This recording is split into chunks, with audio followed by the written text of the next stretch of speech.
My name is David Matthews. I live in Pennsylvania, and for 23 years I served as an elder in the Jehovah's Witness organization. For 2 decades, I stood on platforms in Kingdom Halls across 3 different congregations, believing with every fiber of my being that I was serving the one true God. I conducted judicial committees. I counseled families. I had access to confidential documents that most publishers never see. But what I'm about to share with you today will disturb you deeply, because it disturbed me when I finally allowed myself to see it. There are 5 symbols embedded within the Kingdom Hall structure and Watchtower materials that I now believe served a darker purpose than any of us understood while we were inside. And if you're still attending meetings, if someone you love is still trapped in this organization, you need to hear what I discovered before I walked away from everything I knew. I need to tell you something up front. When I first heard theories about hidden symbols in Watchtower publications, I dismissed them immediately. I called people who talked about this apostates driven by Satan to spread lies. I reported members of my own congregation to the branch office for even suggesting that something sinister might be hiding in plain sight. That's how deep my loyalty ran. So I understand if right now you're feeling defensive, if part of you wants to click away from this video, because what I'm about to say sounds insane. I felt that way too. But I'm asking you to stay with me, because what changed my mind wasn't internet conspiracy theories. It was a single meeting in 2019 at the regional headquarters in Warwick, New York, where I overheard a conversation between 2 governing body helpers that I was never supposed to hear. They were discussing the visual language of spiritual oppression and laughing about how the sheep never notice what's right in front of them. That conversation haunted me for months until I finally started looking with clear eyes at the materials I'd been distributing for over 2 decades. Let me take you back to 1996. I was 28 years old, working as an accountant, married to my high school sweetheart Rebecca, and we had just welcomed our first daughter Emma into the world. A Jehovah's Witness couple knocked on our door on a Saturday morning in March, and within 6 months, we were baptized. Within 3 years, I was a ministerial servant. By 2001, I was appointed as an elder in our congregation in Scranton, Pennsylvania. I climbed the organizational ladder quickly because I was zealous, articulate, and I had a skill they valued: attention to detail. I could spot doctrinal inconsistencies in talks. I could memorize procedures from the Elder's Manual. I could organize district conventions with military precision. The circuit overseer called me a Watchtower man through and through. I wore that label with pride. I believed I had found absolute truth, and I would have died defending it. The Jehovah's Witness organization operates through a strict hierarchical structure that most outsiders don't fully understand. At the top sits the governing body, currently 8 men who claim to be the faithful and discreet slave that Jesus appointed to dispense spiritual food. Below them are branch committees that oversee operations in each country. Then come circuit overseers who supervise clusters of congregations. At the local level, each Kingdom Hall has a body of elders, typically 5 to 12 men who handle everything from judicial matters to construction projects. I served in all these capacities at various points. I attended elder schools. I had access to confidential letters marked not for publication that contained instructions about handling child abuse allegations, dealing with apostates, and managing congregation finances. I thought this access meant I understood everything about the organization. I was wrong. The first symbol I want to tell you about is one that most Jehovah's Witnesses will immediately recognize but have never questioned: the Watchtower itself. Every Kingdom Hall, every publication, every piece of official literature features this medieval stone tower. We were taught it represented vigilance, watchfulness for Christ's return, a beacon of truth in a dark world. But in 2019, after that conversation I overheard at Warwick, I started researching the actual historical origins of Watchtower symbolism. What I found disturbed me. In medieval occult traditions, watchtowers weren't just defensive structures. They were ceremonial points used in ritual magic. representing the four cardinal directions and the elements. Each watchtower was believed to be guarded by specific spiritual entities. The Hermetic Order of the Golden Dawn, a 19th century occult society, used watchtower invocations extensively in their ceremonies. And here's what made my blood run cold. Charles Taze Russell, the founder of our organization, lived during the exact period when Golden Dawn occultism was at its peak influence in America and Britain. Now, I need you to understand something. I'm not saying Russell deliberately copied occult symbols. What I'm saying is that I began to wonder whether the symbol itself carries a spiritual frequency that transcends the intentions of those who use it.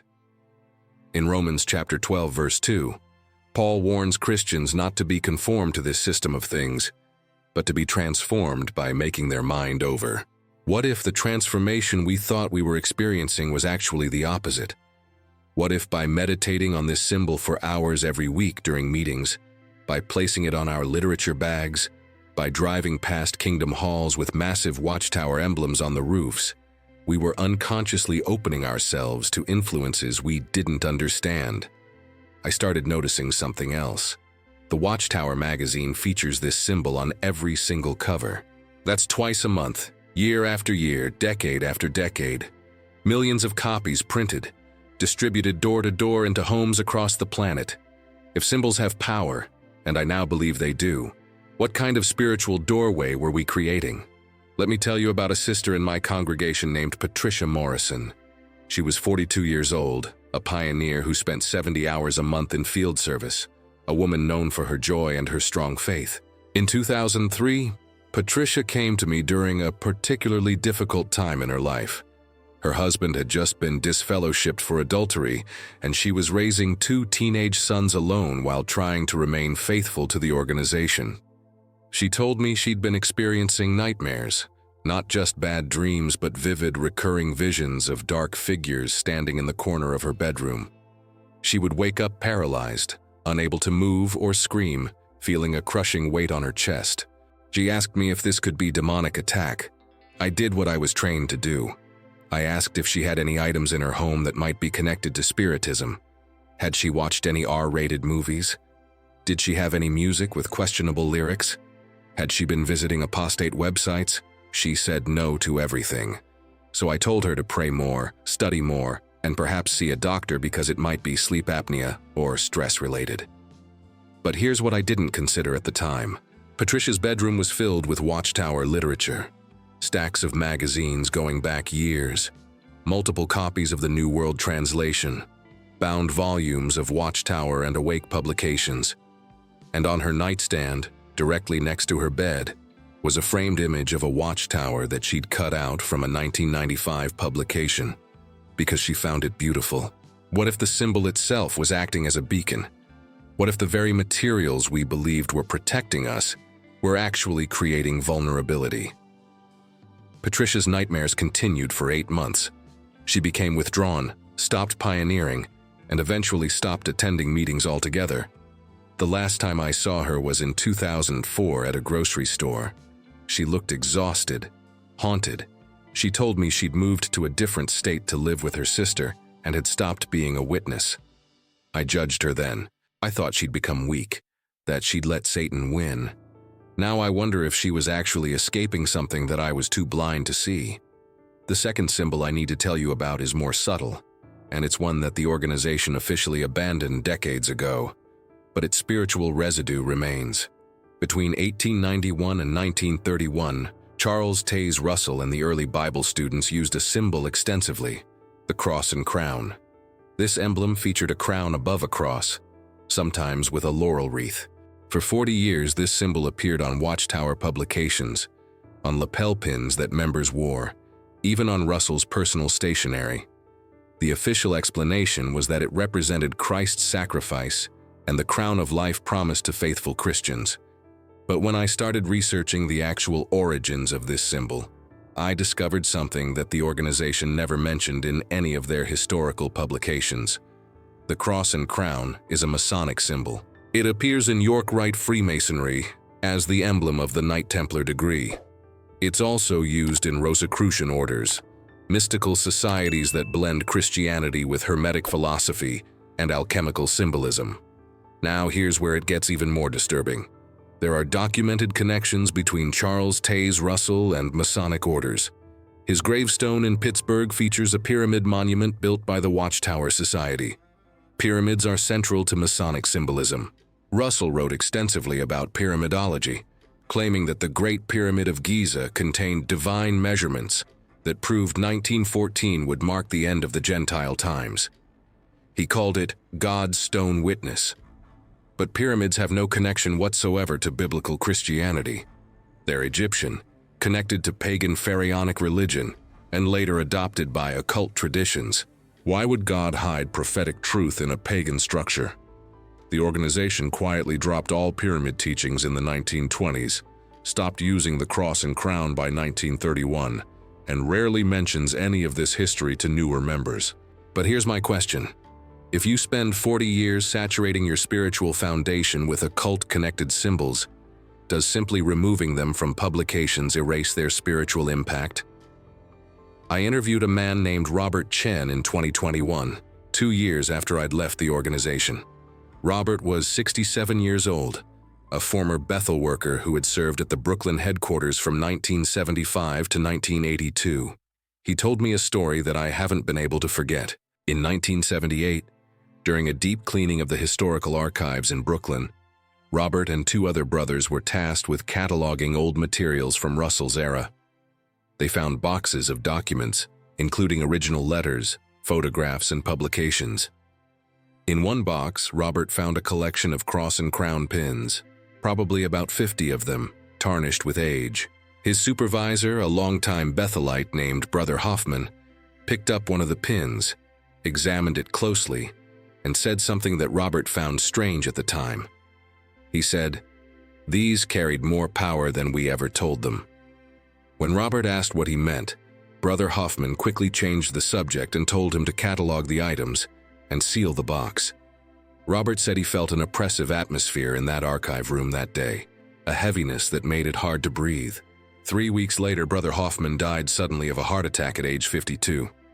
Robert said the official explanation was stress and poor diet, but he always wondered if there was something more. The third symbol I need to tell you about is one that sparked massive controversy in the ex-Jehovah's Witness community for years, and many people, even those who left the organization, still debate whether it's real or coincidental. I'm talking about subliminal images in Watchtower illustrations.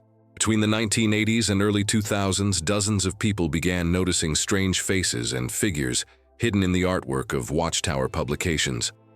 Not obvious images, but faces that appeared when you looked closely at the folds of clothing, in the clouds of illustrated backgrounds, in the shadows of rocks and trees. Some people claim to see demonic faces, horned figures, skull-like images embedded in pictures that were supposed to depict biblical scenes or paradise conditions. The organization has never officially addressed these allegations. Most active witnesses dismiss it as apostate paranoia, pareidolia, the human tendency to see faces in random patterns. But I need to tell you what I discovered when I actually examined these images systematically. In 2020, I obtained high-resolution scans of Watchtower publications from 1982 to 2002, the period when most of these allegations emerged. I used image editing software to isolate sections of illustrations, adjust contrast, and examine details that aren't visible to the naked eye in normal reading. What I found shocked me. In a 1983 Watchtower article about resisting Satan, there's an illustration of a family reading the Bible together. In the curtains behind them, when you enhance the shadows, there's a clear face with pronounced features. Hollow eyes, a gaping mouth, almost skeletal. In a 1991 publication showing children in paradise petting lions, there's a rock formation in the background. When you mirror the image, the rocks form a horned figure. In a 1989 Revelation book illustration depicting the destruction of Babylon the Great, the smoke and flames contain multiple faces, some appearing anguished, some appearing monstrous. Now, I know what you're thinking. This could be coincidence. Artists often create complex backgrounds, and random patterns can look like faces. But here's what changed my mind about dismissal. I spoke with a former Watchtower artist in 2021, a man I'll call James because he's still afraid of legal retaliation. James worked in the art department at Brooklyn Bethel from 1985 to 1994. He told me that during his time there were 2 senior artists, both anointed brothers who'd been with the organization since the 1960s, who had final approval on all illustrations. James said these men would sometimes request specific changes to background elements that seemed arbitrary. They would say things like, "Add more depth to those shadows," or "The texture in that rock formation needs more complexity." James didn't think much of it at the time. He assumed they were perfectionists. But he said there was something unsettling about how intensely they studied certain images, how they would examine them for long periods in complete silence. James also told me something that made my skin crawl. In 1989, a young artist at Bethel, a sister named Linda who'd been there less than a year, came to James privately and said she'd been having disturbing dreams after working on a particular illustration for the Revelation book. She said she felt like the images she was drawing were watching her back. She said that sounds insane, but she couldn't shake the feeling. 2 weeks later, Linda requested reassignment to a different department. 6 months after that, she left Bethel entirely. James said he ran into her years later, and she refused to talk about her time in the art department. She would only say, "Some doors shouldn't be opened." James himself left Bethel in 1994 after experiencing what he describes as spiritual oppression, a constant sense of being watched and judged that lifted almost immediately after he left the headquarters. He eventually left the organization entirely in 2003. When I asked him directly if he believed the images were intentionally embedded, he said, "I don't know if it was conscious or if something was working through them, but I believe something was being embedded, and I believe it had a purpose."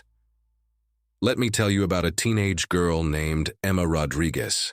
She was 16 years old in 1998, a witness kid growing up in my congregation in Scranton. Emma was bright, artistic, and she loved studying Watchtower publications. She would spend hours reading and highlighting, taking notes, preparing comments for meetings. Her parents were proud of her spiritual maturity. But in the summer of 1998, Emma started experiencing severe anxiety and depression. She became convinced that she was being watched constantly, that something was following her. She stopped sleeping. She lost dramatic amounts of weight. Her parents took her to doctors who prescribed medication for anxiety and depression, but nothing helped.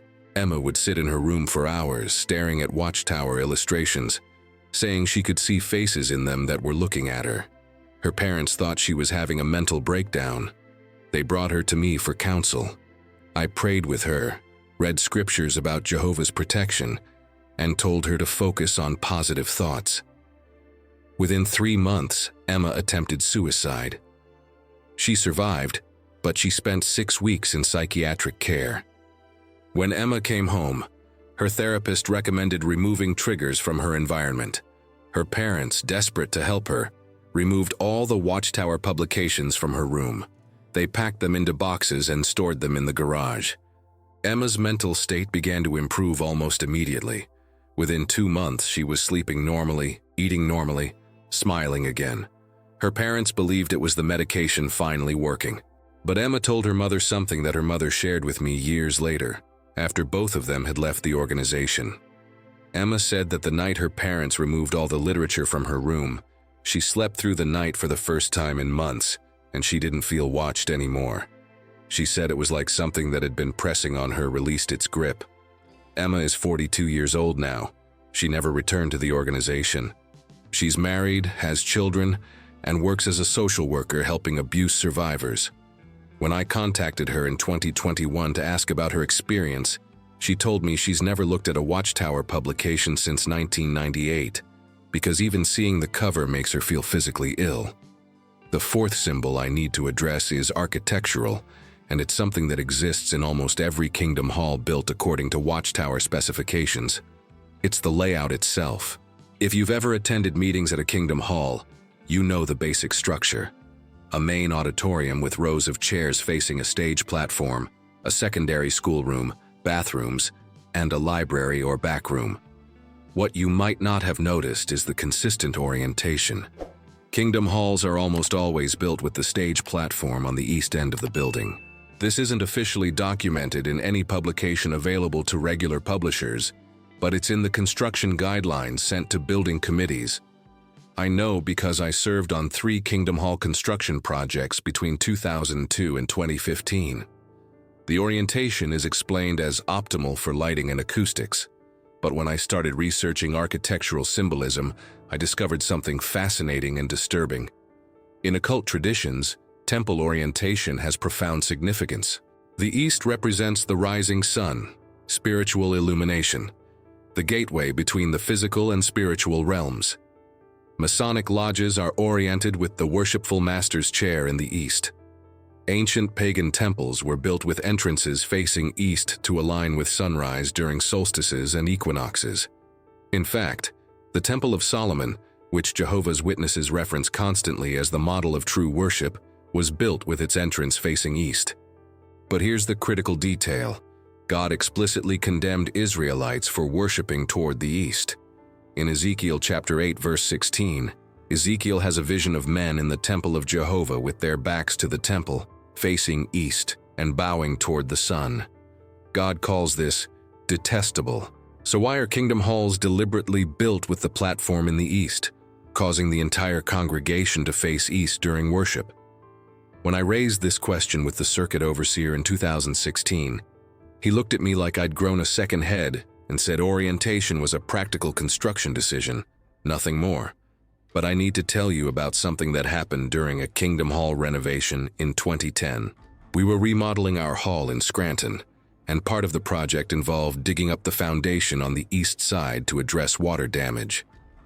When the excavation crew removed the concrete, they found something embedded in the foundation beneath the platform. It was a small metal box badly corroded, about the size of a cigar box. Inside were items that none of us could explain.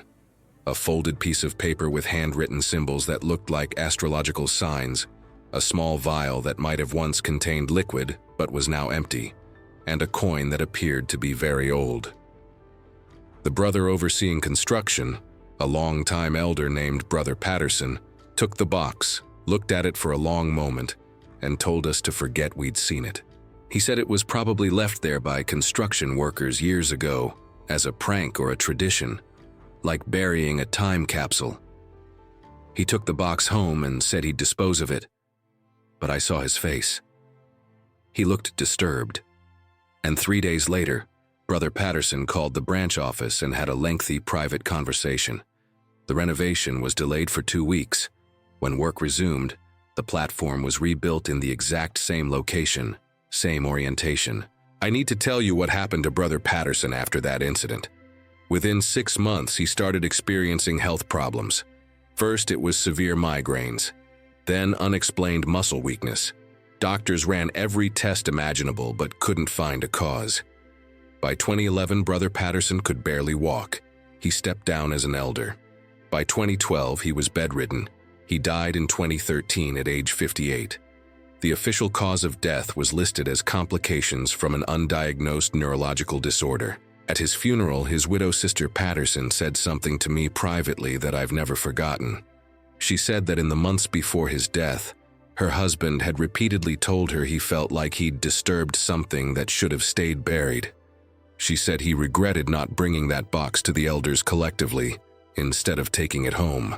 She said he'd burned everything in the box in their fireplace one night, but that the fire wouldn't stay lit, that it kept going out no matter how much kindling he added. And when it finally burned, the smell was unlike anything burning paper should create. She said it smelled like sulfur. The fifth and final symbol I need to tell you about is the one that ultimately made me leave the organization entirely. It's the most pervasive, the most insidious, and the one that every single Jehovah's Witness on the planet has been exposed to countless times. It's the JW.org logo. When the organization launched their website and rebranding campaign in 2012, the new JW.org logo appeared everywhere virtually overnight. It's on Kingdom Hall signs, on literature carts, on the backs of convention badges, on the opening screen of JW broadcasting videos. embedded in videos shown at assemblies. It's simple, clean, modern. Lowercase blue letters, a geometric design. Most witnesses see it as a brilliant outreach tool, evidence that the organization is keeping pace with modern technology. But when I examined the logo carefully using design analysis tools, I discovered something that I cannot unsee. The JW.org logo contains geometric proportions that align almost perfectly with occult sacred geometry. The spacing between the letters, the curve of the J, the angles of the W, the circular dot of the .org, all correspond to phi ratio, also called the golden ratio, which is 1.618. This ratio appears throughout nature, but it's also central to occult symbolism because practitioners believe it represents divine proportion, a key to unlocking spiritual power. The golden ratio appears in the design of the Masonic square and compass, in the pentagram, in the construction of the pyramids. Now, I know someone will say this is coincidence, that designers use phi ratio for aesthetic reasons because it's pleasing to the eye. But consider this. The Watchtower organization has an entire department of trained designers. They have access to the best branding consultants. They could have created any logo. Why did they create one that aligns perfectly with measurements used in ritual magic? And there's something else about the logo that disturbs me deeply. When you mirror the JW.org logo horizontally and overlay it on itself, something appears in the negative space that looks strikingly like a goat's head with horns. I know how that sounds. But try it yourself. Take a screenshot of the logo, flip it horizontally in any image editing program, and overlay it at about 50% opacity. The J curves form horns. The negative spaces create eye sockets. I showed this to 12 different people without telling them what I saw, and 9 of them immediately said, "That looks like a goat," or "That looks like a devil." When I showed it to a graphic designer with no connection to Jehovah's Witnesses, he told me that creating a logo with intentional hidden imagery in mirrored form is an advanced design technique used in corporate branding sometimes for subliminal messaging. He said it's not something that happens accidentally. Let me tell you about the breaking point for me personally. In 2019, I attended a regional convention where a video was played featuring a teenage girl overcoming peer pressure. Throughout the video, the JW.org logo appeared probably 15 times. On her phone screen, on signs in the background, on literature she was reading. It was everywhere. During the lunch break, I was standing in the corridor when I overheard 2 teenage sisters talking. One of them said, "I keep seeing that logo everywhere now, even when I close my eyes." The other one laughed and said, "Yeah, it's like it's burned into your brain." And something clicked for me in that moment. That's exactly what it is. It's burned into the brain. Through constant repetition, through omnipresence, that symbol is being embedded into the consciousness of 8 million people worldwide. And if that symbol carries occult geometry, if it contains hidden imagery, what are we actually embedding? 3 months after that convention, I had a conversation with a sister in my congregation named Carol Jenkins. Carol was 54 years old, a faithful witness for 30 years, someone who'd pioneered for a decade. She came to me for counsel because she'd been experiencing what she described as spiritual oppression. She said that ever since the JW.org rebrand, she felt disconnected from her prayers, like there was static interference. She said she would sit down to study and feel compelled to browse JW.org instead of reading her Bible. She said the logo itself felt hypnotic. I tried to counsel her the way I'd been trained. I told her these feelings were likely from Satan trying to discourage her, that she should pray more and perhaps limit screen time. But privately, I was shaken because I'd been feeling something similar for months. I'd noticed that my personal Bible reading had decreased dramatically since 2012, while my consumption of JW broadcasting and JW.org articles had skyrocketed. I'd noticed that I thought about organizational procedures more than I thought about Christ. I'd noticed that my prayers felt hollow, mechanical, like I was reciting scripts. That night I did something I'd never done before. I went home, went into my study, and I removed every single item with the JW.org logo from the room. Literature cart signs, convention badges, bookmarks, everything. I put them all in a box and put the box in the garage. Then I sat down with just my Bible, a notebook, and a pen. And for the first time in years, I prayed without referencing organizational language, without quoting Watchtower articles, without thinking about meeting parts I needed to prepare. I just talked to God as a broken human being asking for truth. And in that moment of silence, a scripture came to my mind that I'd read hundreds of times, but never really understood. 2 Corinthians chapter 4, verse 4. The God of this system of things has blinded the minds of the unbelievers. I'd always applied that scripture to worldly people. But what if it applied to us? What if we were the ones who'd been blinded? Not by rejecting truth, but by accepting a counterfeit. Over the next 6 months, I quietly began researching everything I'd believed for 23 years. I read the entire Bible without Watchtower publications as a guide. I researched the history of Charles Taze Russell and the early Bible students using academic sources, not organizational materials. I contacted former Bethelites, former elders, people who'd served at the highest levels of the organization, and left. What I discovered was a pattern of spiritual manipulation that ran far deeper than I'd ever imagined. And these 5 symbols, the Watchtower, the Cross and Crown, the subliminal images, the architectural orientation, the JWW.org logo, they weren't isolated incidents. They were part of a system. Whether that system was deliberately designed by humans practicing occultism, or whether it was orchestrated by spiritual forces using humans as unconscious instruments, I don't claim to know with certainty. But I do know that by the time I'd seen the pattern, I couldn't unsee it. In December 2019, I submitted my resignation letter as an elder. I told the body that I could no longer in good conscience serve in this capacity. I didn't elaborate. I knew that trying to explain my concerns would result in immediate accusations of apostasy. 3 months later, my wife and I stopped attending meetings altogether. We didn't formally disassociate because we didn't want to give the organization that power over our relationships, but we quietly walked away. The consequences were exactly what you'd expect if you've been in this organization. Lifelong friends stopped speaking to us. Family members who are still active treat us like we're dead. My daughter Emma, who's now 28 years old, went through a crisis of faith but eventually found her own path. She's not a Jehovah's Witness, but she's a believer in Christ who reads the Bible and prays and tries to live according to conscience.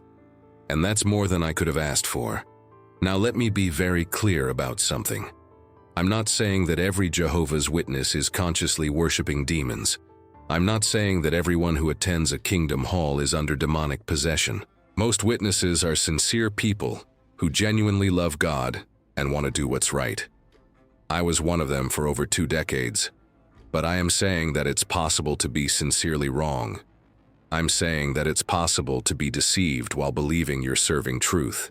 And I'm saying that when you find symbols with documented connections to occultism, embedded in the structure of an organization that claims to be the only channel of communication between God and humanity, you have to ask hard questions. 2 Thessalonians chapter 2 verses 9 through 11 says this: "The lawless one's presence is according to the operation of Satan, with every powerful work and lying signs and wonders, and every unrighteous deception for those who are perishing, as a retribution because they did not accept the love of the truth in order that they might be saved." That is why God lets a deluding influence mislead them, so that they may come to believe the lie. What if the deluding influence isn't out there in the world? What if it's inside the very organization that claims to protect us from it?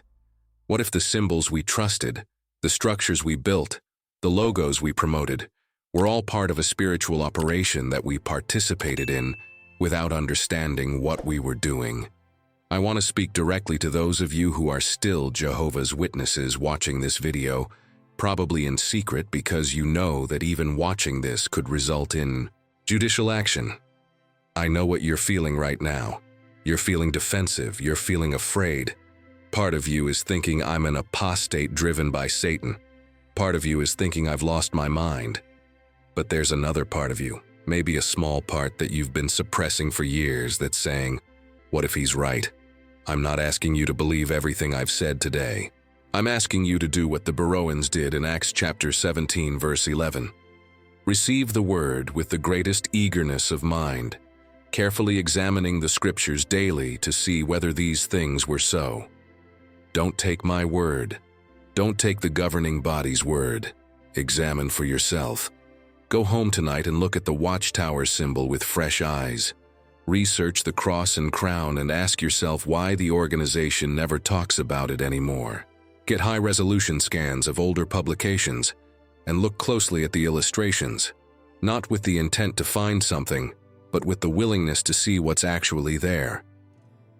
Notice the orientation of your Kingdom Hall and ask yourself why it matters. Look at the JW.org logo and ask yourself if you've ever felt uncomfortable with how omnipresent it's become. And most importantly, try what I did. Remove every organizational symbol from your personal space for just 1 week. Put away the publications, the bookmarks, the convention badges, everything. Sit with just your Bible and pray, without using organizational language. See if you feel a difference. See if you feel more connected to God or less.